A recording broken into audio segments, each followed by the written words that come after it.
I want us to start thinking about what's the best way to know if the diet that I'm eating is actually working. There are two major questions that you need to ask. The first one being, what is the goal of your diet?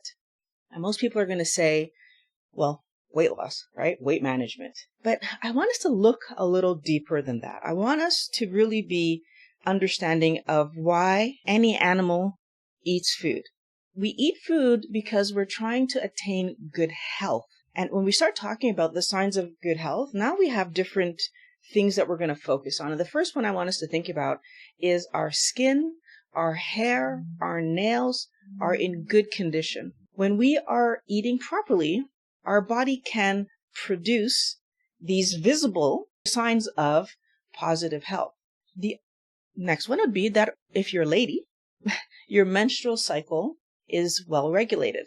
First of all, I want to just point out that these signs of health, I went looking online to see, can I find something that says, like, what are the true things we're supposed to be paying attention to make sure that the way that we are eating, but also taking care of this important structure that will take us through the rest of our life, that we're doing a good job. These were the things that came up as actual signs that doctors, if asked, say are important and should be there.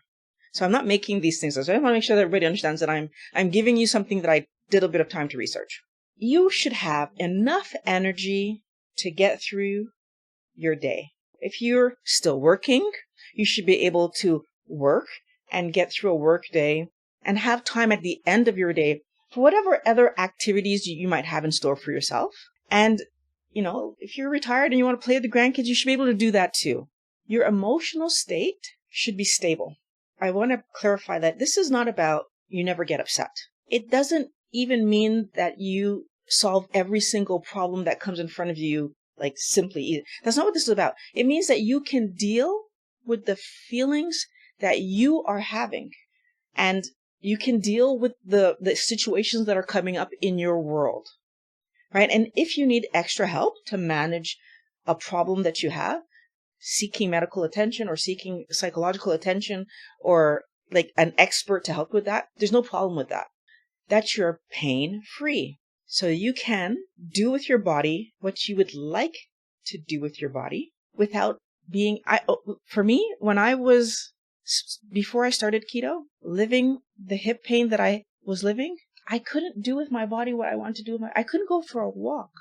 And even prior to that, for 20 years prior to that, if I went for a bike ride or played badminton or went skiing or all the activities that I love to do, very regularly the following day, I needed to recuperate. At 23, 25, 28, 35 years old, needing to recuperate after doing normal exercise activities, that shouldn't be the story of Wellness Warrior. That was my story. Because the diet that I was eating wasn't creating the best possible body. So you want to be pain-free. So that means no joint pain, no internal physiological problems or pain, no headaches, right? You want your body to be managing the internals well. You would like to have good muscle tone. I can honestly tell you that even though I was doing a lot of activities, I didn't have good muscle tone because I was covered, especially in the later years, like I would say the last 5 years before I began my keto diet. No, even more than that. I would say the last 8 years before I began my keto diet, I was covered in a layer of fat that I had no muscle tone showing. Now, did I have muscle under there? Obviously, I had some because I was doing all these activities. However, I will let you understand that carrying all that extra weight caused me to struggle when I tried to do things with my daughter. I remember specifically taking her to Arbraska, which is a tree climbing place where you go from tree to tree doing obstacle courses. And she was like zipping through there and I was so struggling to keep up. And we did this every year from the time she turned 4 years old, and it progressively was getting harder and harder to keep up. And of course, did I say, oh, this is just because I'm getting older? Of course, it's normal.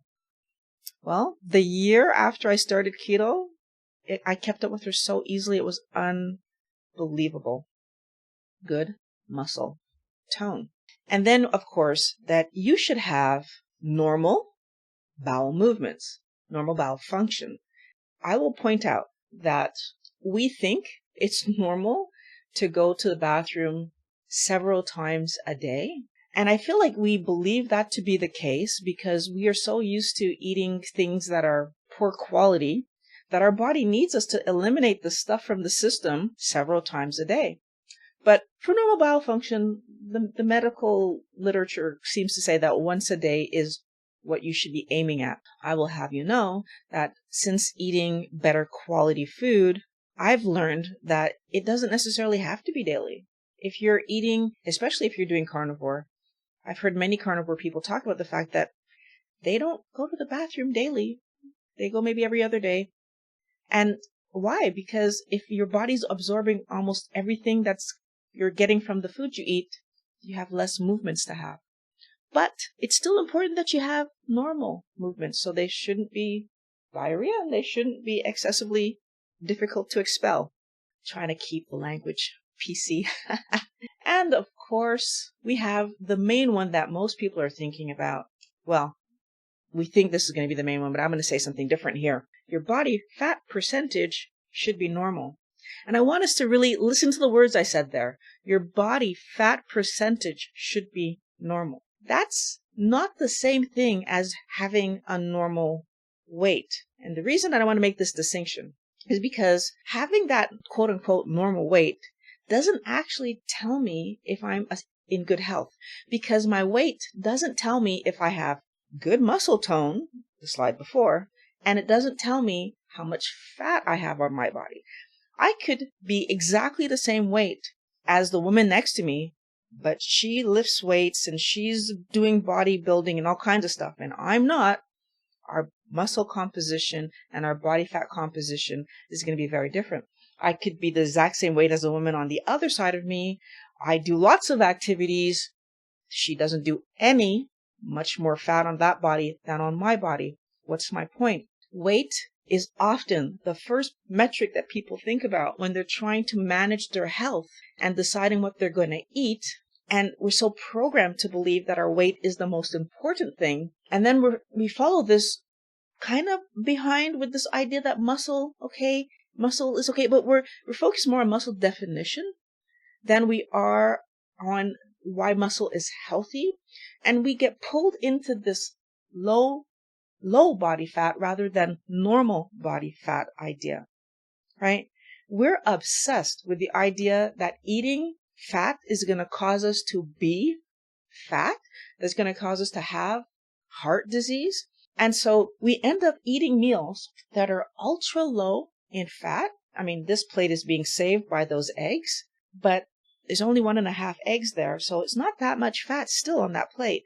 And I want us to pay attention to this because we're so focused on the fat count being low that we don't realize that we might, and the protein count being low, because that's not nearly enough protein for me. Now, maybe if I was eating that, I'd have more than one meal.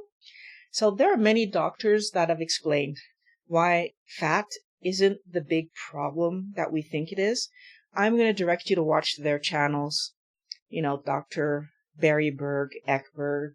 There's so many of them. But for today's conversation, I want to just especially talk about Dr. Bickman, who gave this great explanation about our confusion about eating fat and cholesterol. And he talks about why it's not what causes the heart attack. It's part of our process, especially the cholesterol. It's part of our process of how our body heals itself. And I encourage you guys to go watch Dr. Bickman's videos. They're amazing.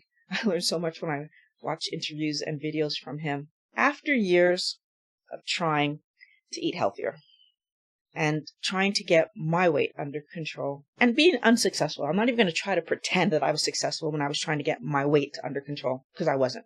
And mostly because I focused on two simple things. I would eat less junk food, and I would eat less fatty meats and try to eat healthier foods, which I thought was like the plate before, vegetables and fruits. And I would force myself to eat fruits. I hate fruits. And I would force myself to eat these things. And then I never got the results I was looking for. I finally got results for my better health because I was trying to solve that painful hip that hit me around 40, I want to say 43-ish. I can never remember when it actually hit me. And I did something that went against what my logic was telling me. Okay, I did drop the junk food, so that was towards logic. But I allowed myself to eat a normal amount of fat. So I stopped buying lean cuts of meat. And what do you think happened? So adding fat isn't necessarily the answer, though. So I don't want you to get me wrong on this one. It's not just about adding fat to your diet. The people are going to say, oh, Violet said you can just add fat. No. The answer was removing the junk food, obvious, removing fruits and starchy vegetables, removing nightshades, and focusing on eating healthy protein and low glycemic vegetables. Now, why did that work? I'm going to talk right now about my N of 1 observation, right? I am a case study. The processed foods that we eat help us to gain weight. We know that. They force our body to process non-food items, right? Because all the chemical garbage that's in those foods, even if I just go pick a fruit off a tree that was grown in my backyard, that garbage is not on it. So that's part one. Meat. If I grow some animals in my backyard, again, and I feed them what they're supposed to eat, there's no chemicals. So our bodies being forced to process chemicals is part of the reason that we struggle to lose weight. Those fruits and starchy vegetables that I was eating get easily broken down into simple sugars, so that any positive impact that you could be getting from these fruits and vegetables become greatly diminished and even eliminated because of the high sugar content, because our body just cannot manage having too much sugar. It's actually toxic. So it's sort of like, I want white teeth, so I buy one of those at-home kits, and I do this whitening process, and sure, my teeth look great, but I've damaged all the enamel on my teeth. Well, they look great right now, but when the sugar and all the stuff that I'm eating, the coffee that I'm drinking, starts causing them to look ugly, and I start getting cavities and because I've ruined the enamel, was it worth doing the treatment and having pretty teeth for a little while? I want us to think about the fact that we are so focused on getting a calorie count to be low that we are letting ourselves eat foods that cause internal damage, because sugar causes internal damage, ruins our health, and of course we're inflamed, our weight is rising, and we're confused. Eating healthy protein and fat that comes along with that healthy protein helps us to build muscle, organs, internal tissues, proper structures, so that we can function properly. And it's so important for us to do these simple things to help our body to be strong. And the fat that we're eating along with those healthy protein sources does double duty, because it's a clean source of energy for the body. It's not damaging us internally, right? It's building us. It's part of the building blocks. What I find really cool about, protein is that you can eat beef, lamb, goat, pork, chicken, turkey, duck. I'm sure if you live in a different part of the world, fish, did I say fish? If you live in a different part of the world, you're going to have another protein source, another type of animal that you can throw on there, and you're going to have even more options. And for those of the people who complain that there aren't enough varieties, there's not enough options. When you do a keto diet, when you do a carnivore diet, it's just so restrictive. That's 7 different types of meat. Add fish to that. How many kinds of fish are there? They all taste different. I haven't touched eggs yet. And for those of us that really do need the variety, each one of those types of meat, you could have a different cut, right? There's many different cuts of pork, many different cuts of steak, many different cuts of chicken. And you can cook all of these different things different ways. I know for sure that if you like to cook, you can do a different meal every day with a different meat from that list I just gave you. And like I said, if you live in different parts of the world, there's probably even more meats you could add to that list, and not cook the same meal twice in a month. And for those of us who do eat veg, you can take some low glycemic vegetables and put it on that plate. Understand me, that part of the story is for fun. We don't need to eat veg, but if you do like eating it, you like making your plate a little bit more interesting, the opportunity for different meals every day. So the idea that eating healthy is boring is a trick to keep you eating junk food, to keep you chasing flavors, rather than allowing you to eat the thing that helps your body to be the strongest, so that you can do with it what you'd like and live the life that you want to live. Second question I need you to ask is, have you achieved the goal of the good diet? I know that most of you are not going to eliminate sugar from your diet, and that's not the point of this conversation. What I want you to know is that the amount of sugar that you do eat impacts the internal health you will have. That's actually the goal of the diet, right? To determine the internal health you will have. So what you eat determines the internal health you will have. And so if you are unaware that rice, potatoes, carrots, pasta are high carb foods, you'll keep eating them, and that's going to interfere with your desire to be healthy because the foods you eat builds the body you have.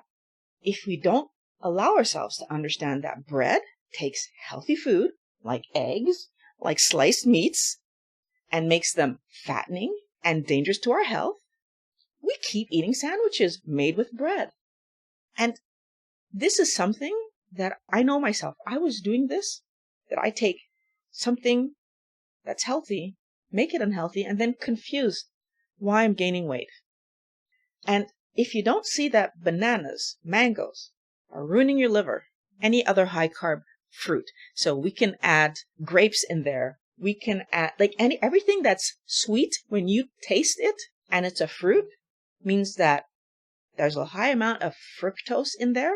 And I want to make sure that we understand that taking fruit and concentrating it down into a juice, or even worse, into a jelly or a jam, all you're doing is making your ability to ingest more fructose easier.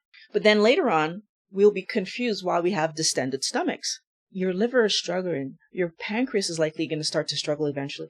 All these internal organs that we end up packing fat around because we're allowing ourselves to have a lot of fructose in our diet, maybe even allowing ourselves to have alcohol in our diet. We've all heard of the infamous bear belly. It's not just bear. Other alcohols can do it too.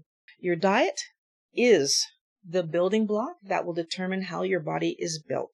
Your diet is where your energy comes from. You know your diet is working if these 8 markers are going well for you. So I want you guys to put it in the comments below. Are you doing well on these 8 markers? And if there are still areas that you need to work on, well, keto really helped me to get my health back. So I'd encourage you to watch the video that I'm going to link here that talks about how keto works so that you can get healthier, because you need to keep it in mind, Wellness Warrior. When our physical health and mental health are working well together, that is when we experience that overall sense of well-being. Do you have it? Because if you don't have it, let's get out there and get it.